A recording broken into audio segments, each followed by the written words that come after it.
Howdy and welcome back to the shop. Today we're going to be working on a steering coupling. This is a 88 S10 two-wheel drive pick-em-up truck.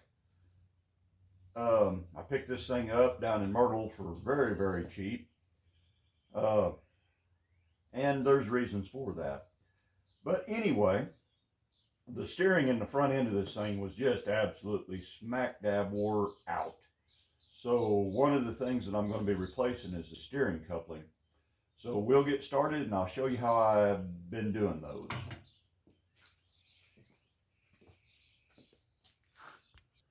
All right, the first thing we want to do is get inside the truck and take our steering wheel and turn it to straight ahead before we take anything else apart, and make sure the key is locked so that the steering shaft can't turn. Now the second thing I'm going to do is I'm going to put me a punch mark on the top. That one didn't punch very good. Ooh, that's rubber. No wonder it didn't make a punch mark.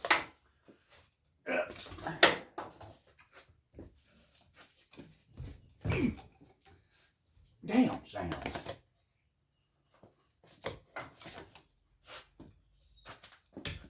Now we're going to gently take this apart.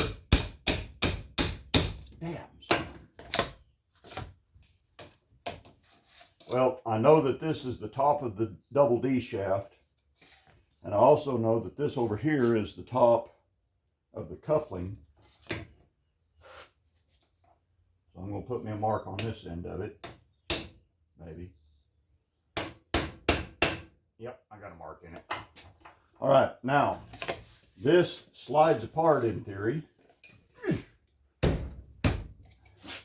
If it's been stuck on there for 40 years, it may be problematic, but it will come if you yank on it hard enough. Huh, that's what she said.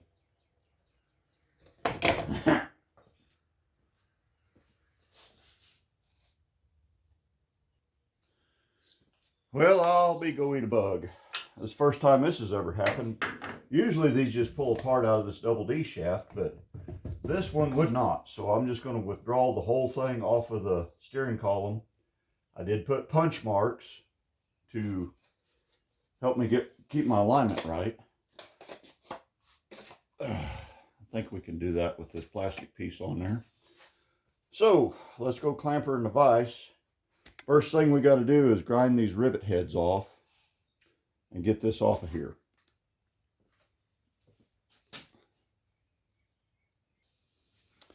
So what we've got here is just some hot rivets that were probably cold rivets actually that were pressed in there. So what we got to do is get in here and grind that head off of the rivet.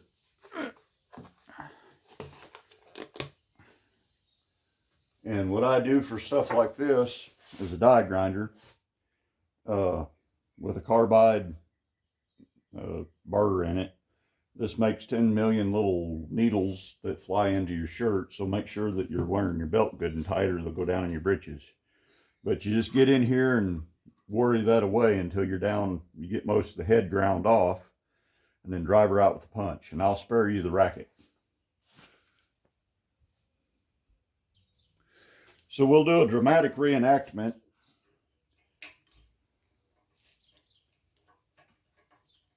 Without all the foul language. Anyway, once you get the head pretty much ground off, you don't want to get down into this metal if you can help it. But once you get the head ground off, just take a gun punch and get in there and punch out the rivet. Now you can see the mode of, I wouldn't call it failure, but how these wear. The rag part of it, the rubber canvas part of it, it basically just kind of squishes and then it develops slop.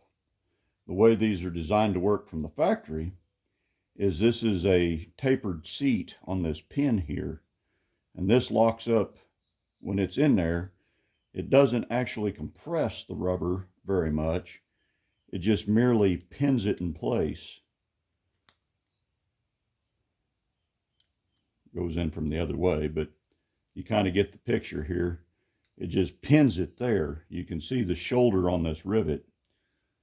And over time, everything just wears. Now, this thing's been on the truck since 1988, so you can't really fault it for wearing out. Let's go get the new one and prepare for disappointment. So here's the new one. And it was hard for me to find this. This came from O'Reilly's. There's the part number. Coupler 205, made in China. I think that's over in Ohio somewhere. Focus. Come on, darling. There we go. But there's the part number for this. Came from O'Reilly's. And the instructions.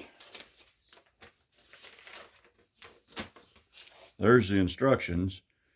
They ask you to take this little bolt and that comes with the bolts. But this bolt has not got a shoulder on it. So as you tighten this down, you're compressing the canvas part, but this pin is never securely held in place. So I'm thinking I'm probably going to make some stepped pins to hold this thing. And I'll do that in a separate video, which I will release directly. But that just doesn't fill me with a lot of warm, fuzzy feelings, because the original ones had a shoulder rivet in it that went in there very securely to hold this. And this is going to be floppy. Even if those bolts are tightened, they will eventually, something's going to work loose.